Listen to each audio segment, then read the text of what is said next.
Hello दोस्तों, welcome back to another video on this channel. आज आप देख सकते हैं बहुत ज़्यादा अच्छा दिन नहीं था, बट हमने फिर भी थोड़ा सा प्रॉफिट्स यहाँ पे बुक किए। ओवरऑल पोर्टफोलियो थोड़ा नेगेटिव चल रहा है, अप्रॉक्सीमेटली -28 अगर आज का प्रॉफिट कंसिडर करें। प्रॉब्ली मंडे से 35,000 के नेगेटिव से स्टार्ट होगा, बट होपफुली बिकॉज हमारे पास अब 2 दिन का टाइम डिके मिलेगा एंड मंडे इवनिंग तक हमें ऑलमोस्ट 3 डेज़ का टाइम डिके मिल जाएगा, तो मैं एक्सपेक्ट कर रहा हूँ ये नेगेटिव बैलेंस काफ़ी हद तक कम हो जाएगा। अराउंड -10,000 तक आ जाना चाहिए, 10 से 15 के बीच में मैक्स टू मैक्स। आइए एक बार देखते हैं आज मैंने क्या क्या पोजीशंस ली हैं, माइनर एडजस्टमेंट की है एंड कुछ प्रॉफिट्स बुक किए हैं। फर्स्ट ऑफ ऑल निफ्टी के अंदर जो मैंने ट्रेड लिया था कल, जिससे मैंने एक 25,000 का कॉल सेल किया था एंड 25,200 का कॉल बाय किया था, एक बेयर कॉल स्प्रेड क्रिएट किया था। अगर आप देख सकते हैं इसका पे ऑफ चार्ट कुछ ऐसा था, 25,000 रुपये के आसपास उसका रेजिस्टेंस था। मैं एक्सपेक्ट कर रहा था कि मार्केट थोड़ा डाउन जाएगा, मार्केट थोड़ा डाउन गया भी था। आप देख रहे हैं कि इवेंचुअली तो फ्लैट रहा, बट अगर मैं इसको 3 मिनट के चार्ट पे देखूँ तो यहाँ से काफ़ी डाउन गया। उसके बाद फिर से यहाँ पे लेवल्स टच हुए एंड देन फिर एक स्पाइक मारा था on the upside and then eventually it closed flat as yesterday's rate. ठीक है, तो जब ये काफ़ी डाउन गया तब हमारे पास आई थिंक 3-4 थाउजेंड का प्रॉफिट बन रहा था इधर, बट हमने अभी इसको स्क्वायर ऑफ नहीं किया। हम इसको नेक्स्ट वीक तक लेके जाएंगे, नेक्स्ट वीक में भी स्क्वायर ऑफ करेंगे। या बट इसमें आई थिंक अभी बहुत ज़्यादा प्रॉफिट नहीं हुआ है, मार्जिनल ही है। डिविस लैब में शेयर 2% तक डाउन आया है। अगर आपको याद हो कि कल मैंने एक एडजस्टमेंट लिया था जिस पे मैंने जो उसकी पुट वाली पोजीशन थी वो स्क्वायर ऑफ करके थोड़ी और क्लोज़र पुट ली थी, बिकॉज थोड़ा रेट बढ़ रहा था एंड उसी के अंदर हम देख पा रहे हैं कि थोड़ा सा अब नेगेटिव जा रहा है। अगर आपने देखा हो तो इसका पे ऑफ चार्ट जैसे पहले आगे था, अब थोड़ा पीछे की तरफ आ गया एंड अभी हम इसके शॉर्ट ट्रायंगल में काइंड ऑफ सेंटर से थोड़ा टुवर्ड्स द लेफ्ट डिविएटेड है।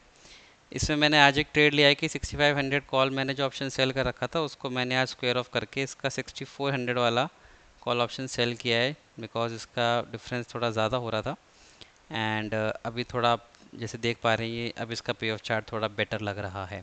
इवन इफ ये थोड़ा सा रिबाउंड मारता है ऑन द पॉजिटिव साइड तो हमारे लिए बेनिफिट ही है।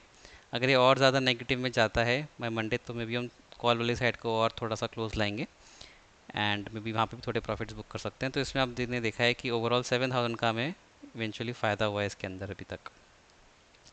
ओवरऑल अगर आप देख रहे होंगे तो हमारे एडजस्टमेंट की वजह से हमारा मैक्स प्रॉफिट अब थोड़ा सा बढ़ गया है इसके अंदर, बट हमारी प्रोबेबिलिटी थोड़ी डाउन आ चुकी है, ऑलमोस्ट 70% के आसपास हो चुकी है।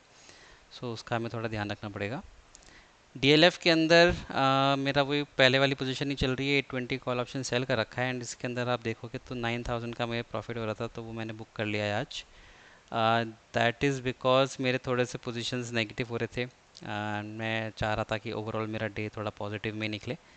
वैसे कोई खास वजह थी नहीं इसको स्क्वायर ऑफ करने के लिए, अगर हम इसको मंथ एंड तक भी थोड़ा होल्ड ऑफ कर सकते थे, बट जैसे कि मैंने अपनी पहले वाली वीडियोज़ में भी बताया, मैं मोस्ट ऑफ द पोजीशंस अपने नेक्स्ट वीक के अंदर स्क्वायर ऑफ कर दूंगा एंड मुझे ये एक फेयर डील दिखी, तो मैंने इसको यहाँ पे स्क्वायर ऑफ कर दिया। इन्फोसिस के अंदर अगर आप देखोगे तो एक माइनर एडजस्टमेंट किया है, स्टॉक थोड़ा सा डाउन जा रहा था एंड हमारा जो आईटी सेक्टर है वो भी थोड़ा बेरिश सेंटिमेंट में ही है। तो मैंने इसमें 1580 का कॉल ऑप्शन स्क्वायर ऑफ करके 1540 का कॉल ऑप्शन सेल किया है। अगेन सेम एडजस्टमेंट जो मैंने शॉर्ट ट्रायंगल की बात करी थी अपनी पिछले वीडियोस के अंदर, अगर आप उसका पे ऑफ चार्ट देखेंगे तो काफ़ी सेंटर की तरफ ओरिएंटेड है, slightly towards the left, but I think that is okay. तो इसके अंदर भी देख सकते हैं जैसे जो ओवरऑल मैंने प्रॉफिट बुक किया इसमें 2200 रुपये यहाँ से बुक किया एंड बिकॉज मैंने ये एडजस्टमेंट किया मेरे को 1400 का और बेनिफिट हुआ। अगर ये मैं एडजस्टमेंट नहीं करता तो 1400 का may be 800 to 900 rupees may be शायद ये वाला और बेनिफिट देता, बट बिकॉज हम आप थोड़े क्लोज़र कॉल की तरफ आ गए थे तो इसने थोड़ा सा हमें बेनिफिट ज़्यादा दिए हैं। तो एग्जैक्ट वैल्यू तो मुझे नहीं पता, बट आई थिंक उतना थोड़ा सा बेनिफिट हमें इसमें एक्स्ट्रा मिल गया है।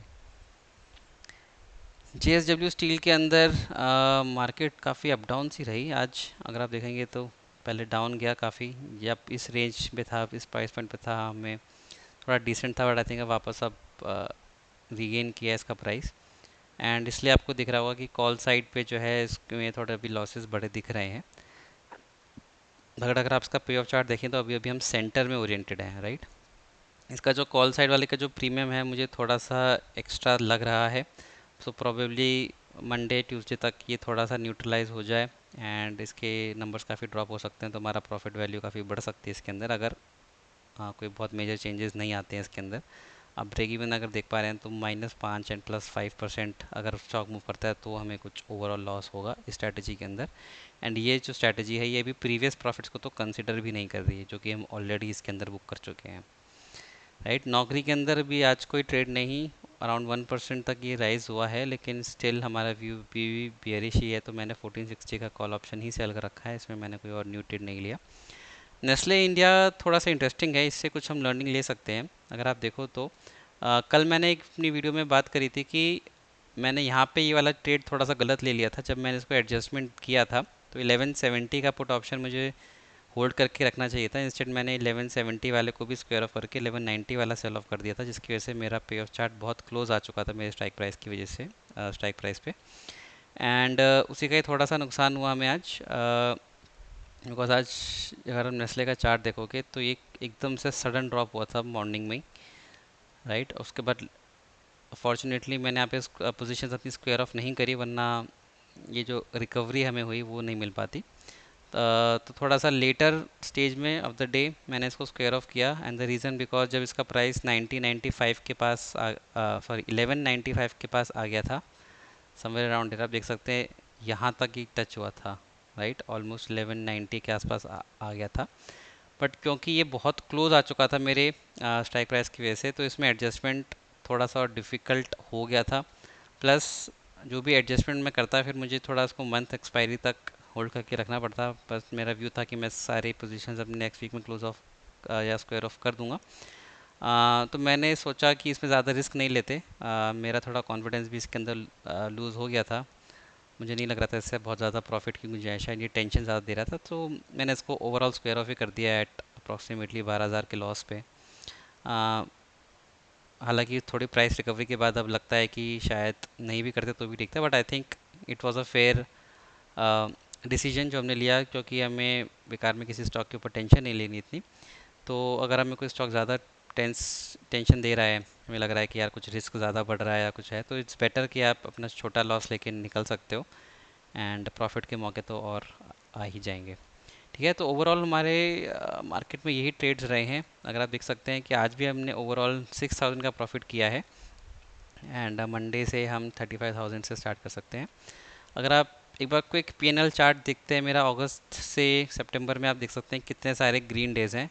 एक बिग लॉस हमारा यहाँ पे टावर के अंदर आई थिंक हो गया था 20,000 का, जिसमें मैंने बताया था, इसके ऊपर भी एक मेरी सेपरेट वीडियो अगर आप चाहें तो वो देख सकते हैं। स्टॉक प्राइसेस काफ़ी 505 के पास पहुंच गए थे, ताकि और लॉसेस ना हो, हमने इसको स्क्वायर ऑफ कर दिया था, लेकिन कुछ ही दिनों बाद वो प्राइस रिबाउंड होकर ऊपर चला गया। तो अगर हम इसको थोड़ा सा और होल्ड ऑफ करते तो ये 20,000 रुपये का भी लॉस नहीं होता। ओवरऑल सितंबर से ले अगस्त स्टार्टिंग से लेकर सितंबर तक अप्रॉक्सीमेटली 130 का हमने प्रॉफिट कर चुके हैं, जिनमें से अप्रॉक्सीमेटली 3000 के हमारे चार्जेस वगैरह लगे हैं, तो नेट 1.3 के आसपास है। सितंबर का मंथ अभी तक ऑल ग्रीन चल रहा है, आप देख ही सकते हैं, आज भी अराउंड 6000 का प्रॉफिट होगा, तो हमारी स्ट्रीक भी अभी अच्छी मेंटेन्ड है। एंड यही बेनिफिट है दोस्तों ऑप्शन सेलिंग में, कि आपकी जो प्रोबेबिलिटी ऑफ विनिंग है वो अच्छी है, तो आपको अपने चार्ट में अक्सर ही ग्रीन डेज ज़्यादा दिखेंगे as compared to red ones. हाँ, बट ये हो सकता है कि रेड वंस जब हों तब थोड़ा अमाउंट बड़ा हो, बट ओवरऑल अगर हम देखें तो हमने उस लॉस की रिकवरी एक ही दिन के अंदर ऑलमोस्ट कर ली थी। तो the idea behind this is कि हम लॉसेस को जल्दी स्क्वेयर ऑफ कर दें, बहुत ज़्यादा वेट ना करें। ठीक है, सो या that's it for this video. I think आप लोगों ने कुछ सीखा होगा, समझा होगा, ट्रेडिंग की साइकोलॉजी को थोड़ा देखा होगा कि कैसे प्राइस मूवमेंट पे क्या इमोशंस आते हैं, कैसे हमारे इमोशंस हमारे डिसीजंस को ड्राइव करते हैं, एंड क्या स्ट्रेटजीज हम ले सकते हैं अपनी पोजीशंस को एडजस्ट करके, स्क्वायर ऑफ करके, जिससे हम डेली बेनिफिट्स या कंसिस्टेंट बेनिफिट्स प्रॉफिट्स बना सकते हैं। ठीक है, that's it for this video. Thank you so much for watching this. Have a great day. Thank you, bye.